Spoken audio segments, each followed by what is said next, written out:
Welcome to the Daily Vibecasting. Today we are tearing through quite a stack of posts. We've got 15 significant ones. We're looking at everything from, well, geopolitical film tariffs, new ways SPACs are structured, to the hyperspeed AI arms race, and even why your new air conditioner remote might feel a bit underpowered. That's right. It's a rapid-fire roundup today, really getting into the essential nuggets of insight from the feed. Get ready for some major velocity. That is the mission. Okay, let's jump straight into segment one. The AI race accelerates. I mean, the speed here is just, it's the prime example of that velocity you mentioned. It really is breathtaking. And what's fascinating, is how fast AI is moving beyond just being a tool inside the editor.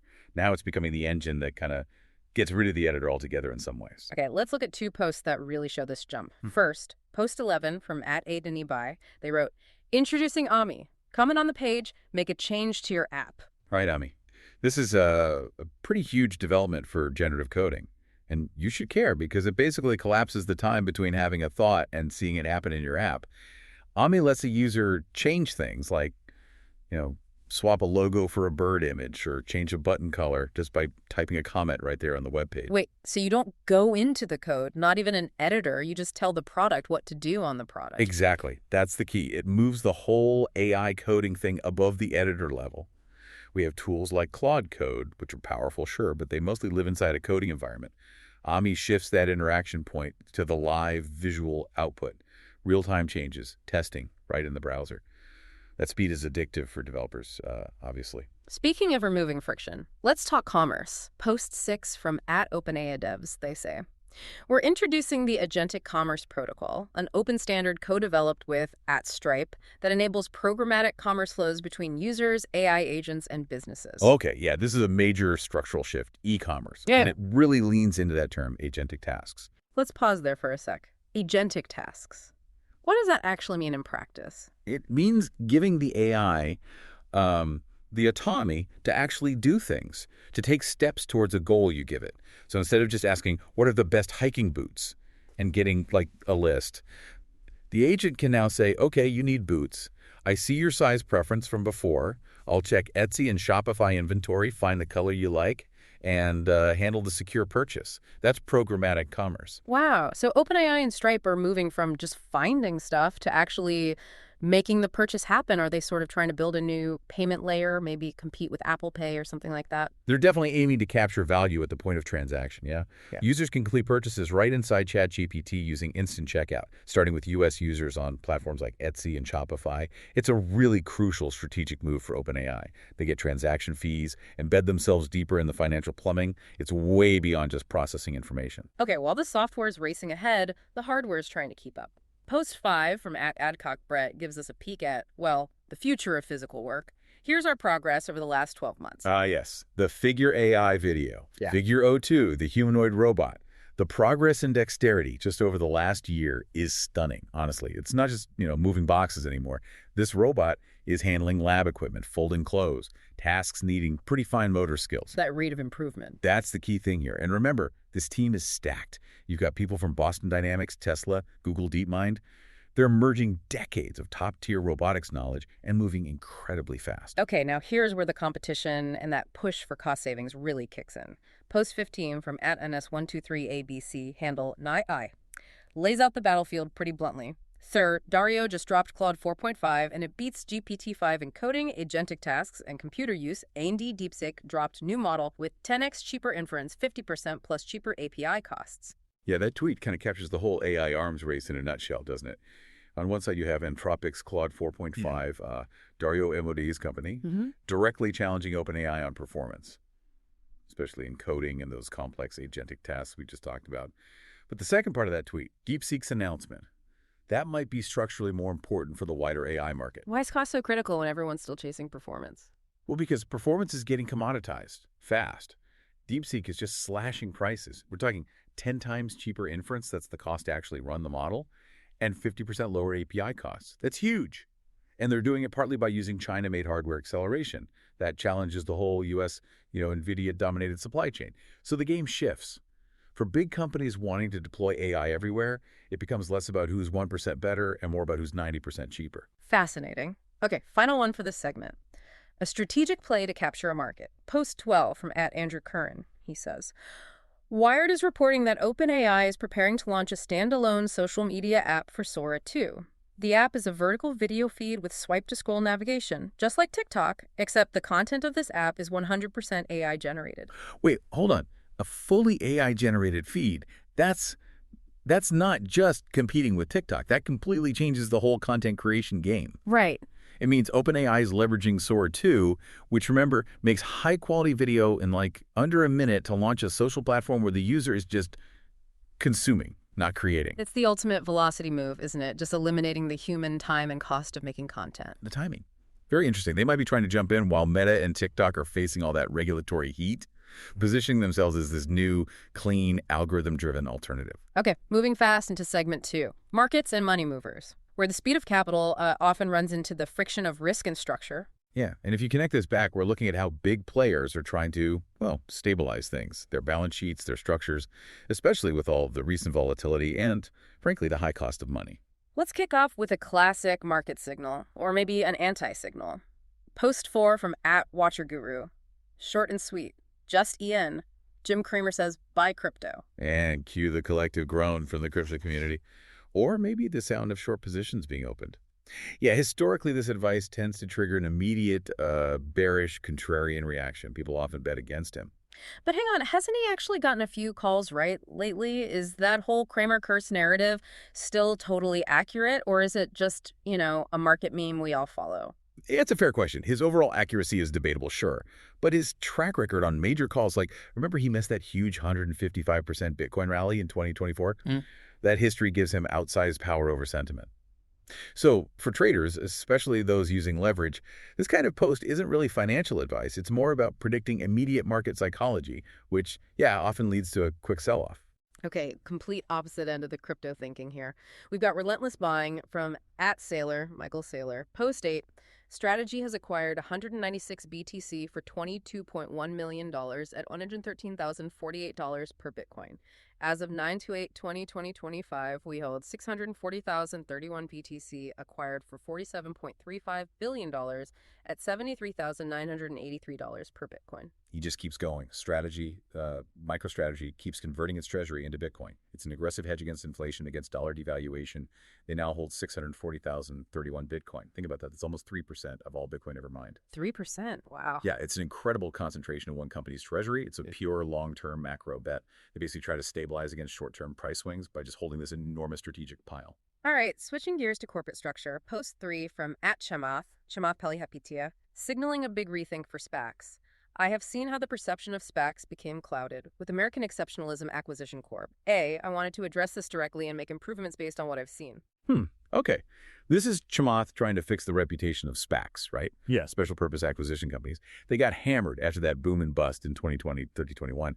Lots of volatility, lots of skepticism. So he's redesigning the model. The key change, tying the sponsor's payout, the people setting up the deal directly to the stock price after the merger. Big milestones, like a 50% to 100% increase. So the deal makers only get rich if the actual company performs really well long term, not just for closing the deal. Exactly. It aligns incentives. It's supposed to reduce that crazy volatility we saw before where sponsors could cash out even if the merged company tanked later. Yeah. And critically, look at this part. He's also limiting retail investor participation to just 1.3% in this structure.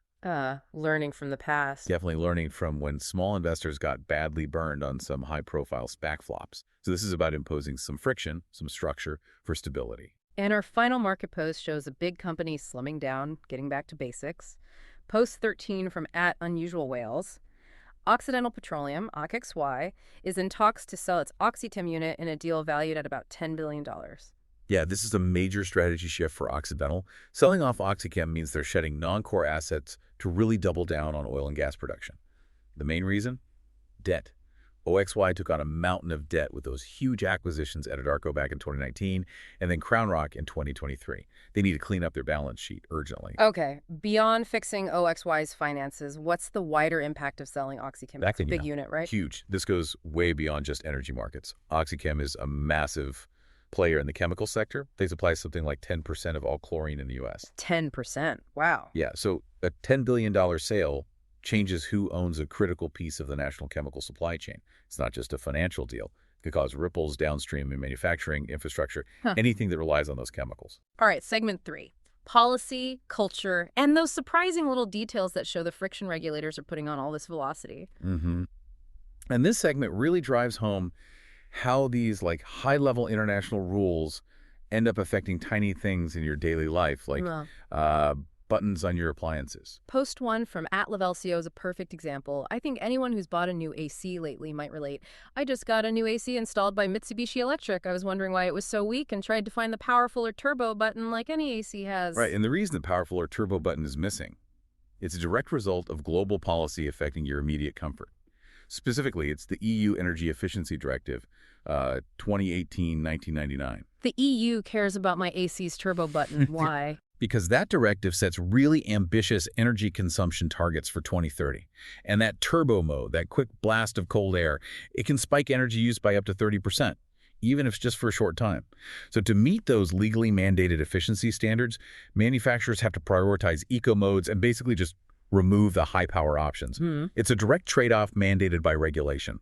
Your instant comfort versus long-term energy stability goals. Makes sense, I guess. Even if it's annoying when you're hot. Okay. Next, a policy causing massive geopolitical friction. Combined topic from posts 2 and 10 from @Kobisa and @Spectator Index about movie tariffs. The proposal is stark. Breaking. President Trump is imposing a 100% tariff on any movies made outside of the U.S. Yeah, this is a huge one. The official justification given is, well, that foreign films are supposedly a national security threat because of potential messaging and propaganda. Okay, setting aside the justification, economically, what happens if you slap a 100% tariff on, say, a hit movie from France or South Korea? Well, the import cost instantly doubles for the distributor. That cost gets passed on. Estimates suggest it could raise domestic ticket prices for all movies, even U.S. ones, by maybe 10 to 15%. But the bigger danger, honestly, is the global friction, the almost certain retaliation against Hollywood films abroad. Hollywood makes a ton of money overseas. Ton. Over $19 billion in 2024. So this policy risks crippling a major American export industry, a global cultural powerhouse, really, all based on a domestic political narrative about national security. Big friction point. Okay, let's hop across the pond. Post 7 from @BGatesIsopaiso captures some pretty tense political friction in the UK. Are you going to raise taxes? It's a simple yes-no answer. UK Chancellor Rachel Reeves refuses repeatedly to answer whether she's going to raise VAT in the upcoming budget. Yeah, you can feel the pressure in that clip. This is all building towards the UK's November 26th budget. VAT, value-added tax, is a huge factor in the cost of living for everyone there. So Chancellor Reeves refusing to rule out a VAT hike, that creates a lot of anxiety. It suggests the current government might break its promises from the Labour Party's manifesto. Even just the refusal to answer clearly damages public trust and hints at potential economic pain ahead for UK households. Political friction causing economic uncertainty. Let's shift focus to a different kind of space exploration. Post 14 from @SpaceX. Simple message. Watch Starship's 11th flight test. Link. Right. Starship Flight 11, scheduled for Columbus Day 2025, October 12th. The significance here isn't just, if the flight succeeds, but the deliberate timing and framing SpaceX uses.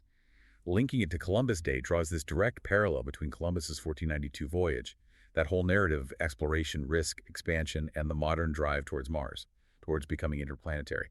It's powerful symbolic framing, reinforcing that human urge for velocity, for pushing boundaries. And finally, a bit of counter-programming, maybe. Some advice relevant to everyone living in this high-speed, high-risk world we've been talking about. Post 9 from @SahilBloom. Everyone needs to hear this. And it links to points about, the power of boring habits, sleeping early, simple diet, saving money, exercising. Yeah, this is a really necessary counterpoint, I think. A kind of philosophical friction against all the glamour around AI breakthroughs and crypto speculation. Bloom's point is simple but powerful. Consistent, maybe boring, habits compound over time. They lead to much more significant long-term gains, financial, health, whatever, than constantly chasing short-term thrills. And it's especially relevant when you see data showing people who prioritize that short-term excitement are 40% more likely to end up financially unstable. It's basically saying personal stability, those boring habits, might be the best hedge against all this global volatility and velocity. So wrapping up today's vibe, The feed definitely confirmed the world is moving incredibly fast. Whether it's AI agents starting to buy things for you, humanoid robots learning new skills at lightning speed, or one company deciding to hoard nearly 3% of all Bitcoin, the velocity is undeniable.